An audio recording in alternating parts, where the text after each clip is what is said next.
Hey guys, it's the Wiggle Man and welcome back to Wiggle's Miniature Workshop.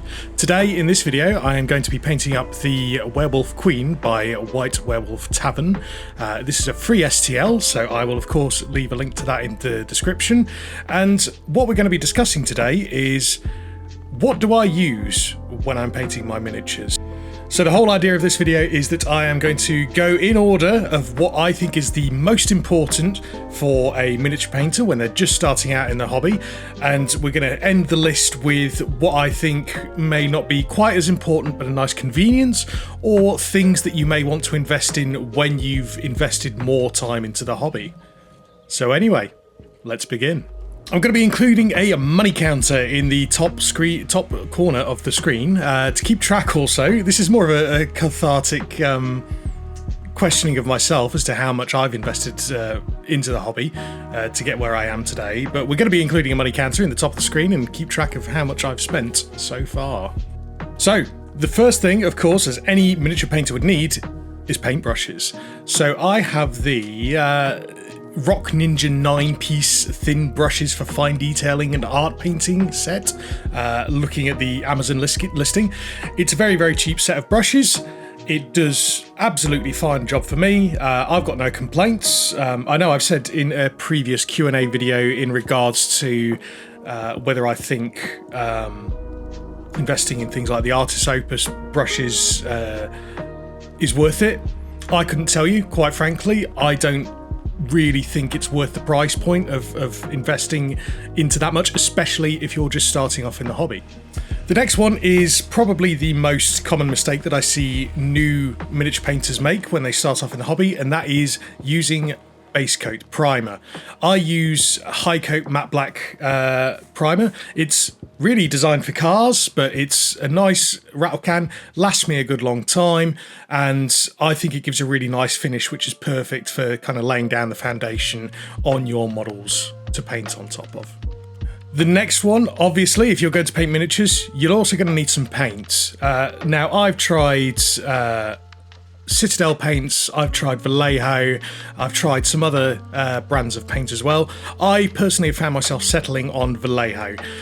While I own the full game colour range, buying it pot by pot pretty much, my best suggestion if you are starting out with miniature painting would be to get the kind of the base 16 set of colours from Vallejo Game Colour.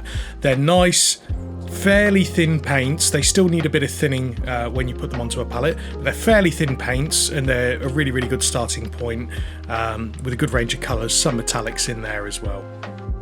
And to kind of round out the absolute basic of basics, a palette would be very, very useful for mixing your colours together, especially if you're getting the 16-piece Vallejo game colour sets. You'll want to experiment with mixing your colours together a bit more to get some nicer, smoother blends. I personally am a big fan of using little metal ramekins as my palettes instead of using a great big plastic one. I even kind of prefer to use it over a wet palette if I'm honest with you.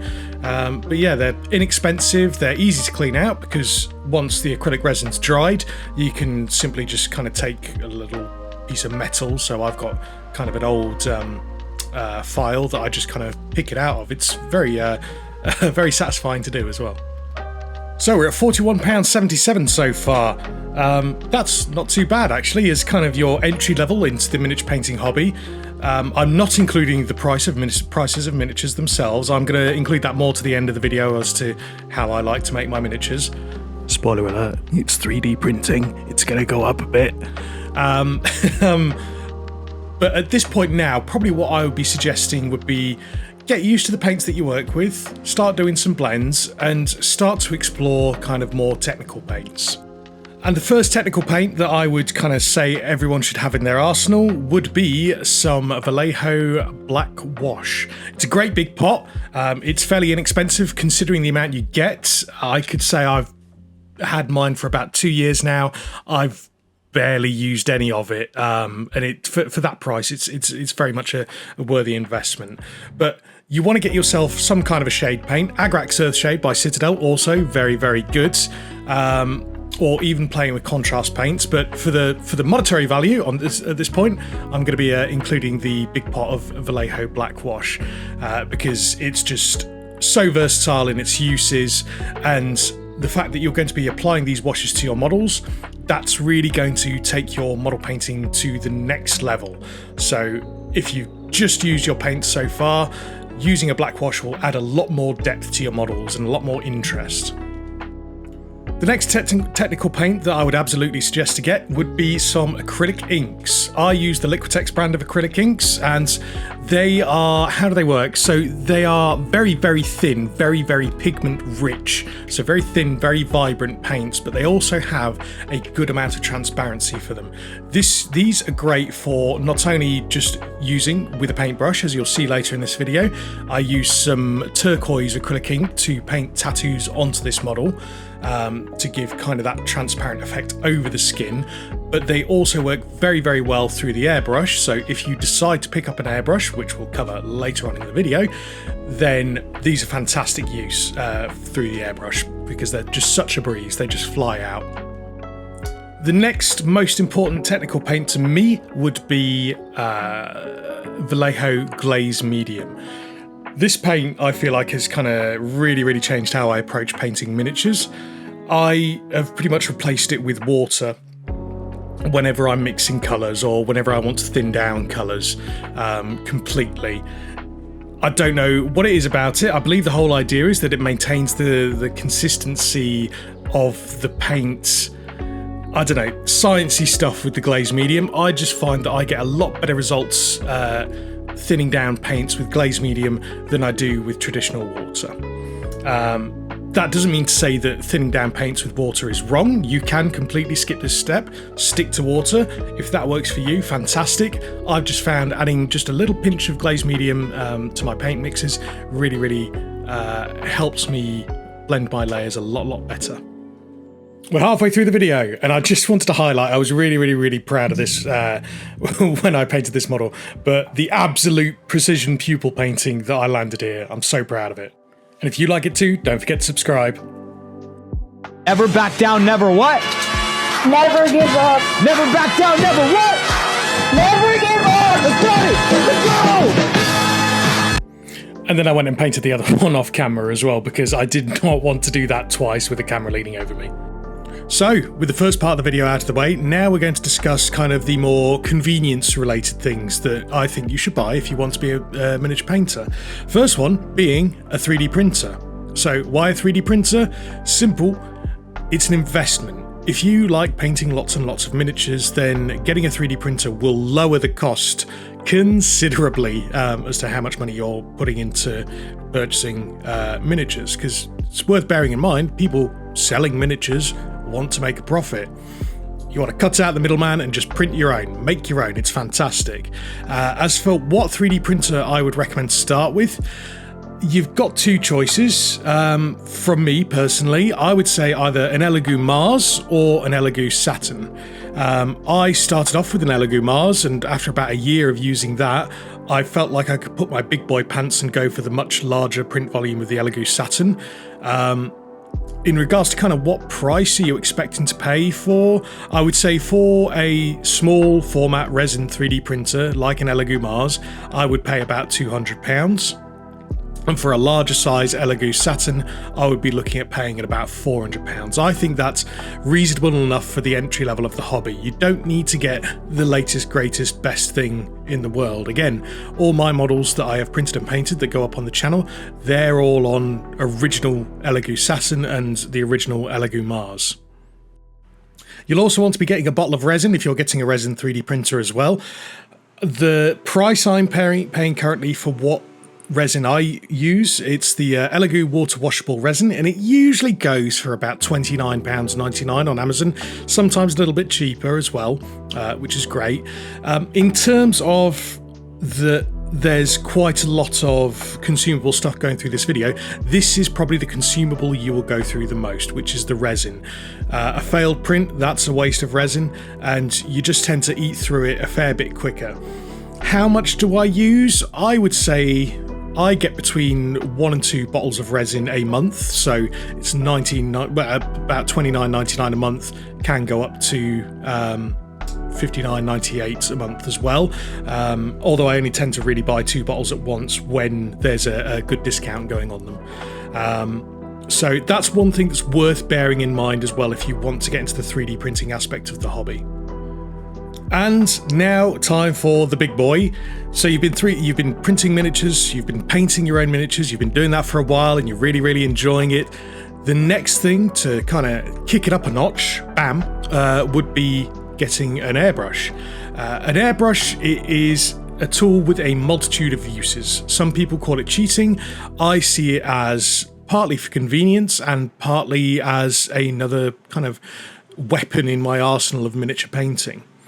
To begin with, if you're very new to airbrushing, you might find it a little bit intimidating. The maintenance can be an intimidating part of airbrushing, but once you've got your routine down, and if you'd like a video on kind of your airbrush routine, please let me know in the comments, and I'll try and make one.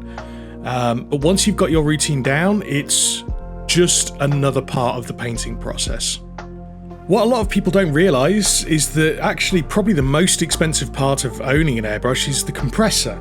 So I've bought basically the cheapest compressor I could find that is reasonable for airbrushing miniatures. So what do I mean by reasonable for airbrushing miniatures? You can get tankless compressors for a little bit cheaper. However, I'd absolutely recommend getting a air compressor with a tank on it. If you already own an air compressor, fantastic, brilliant. That's a lot of the cost of getting an airbrush out of the way already, because realistically, if you're learning to use an airbrush, I would absolutely recommend just buying a cheap and cheerful one off Amazon or something like that.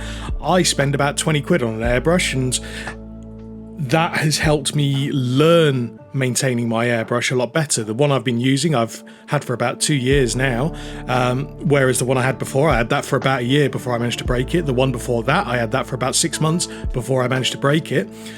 I do appreciate that there is a difference between expensive airbrushes and cheap airbrushes, but when you are just learning to use it and as part of the process, it's negligible. The price is absolutely negligible.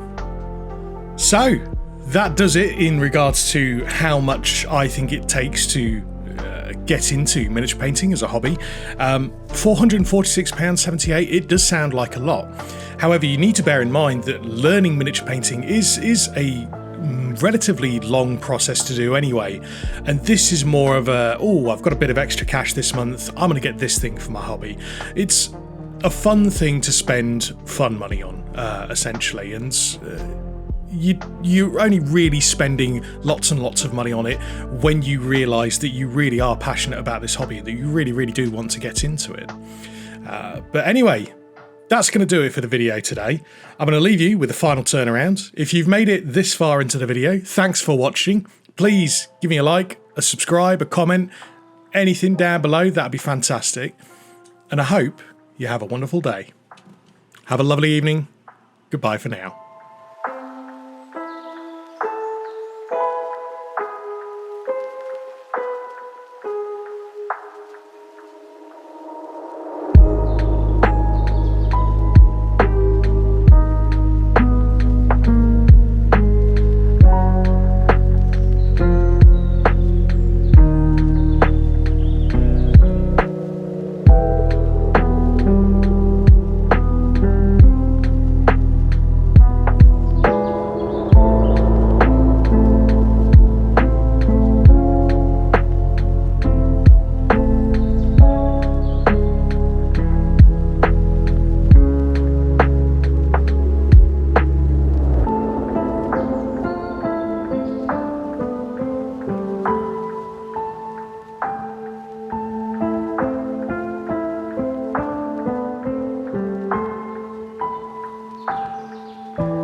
Bye.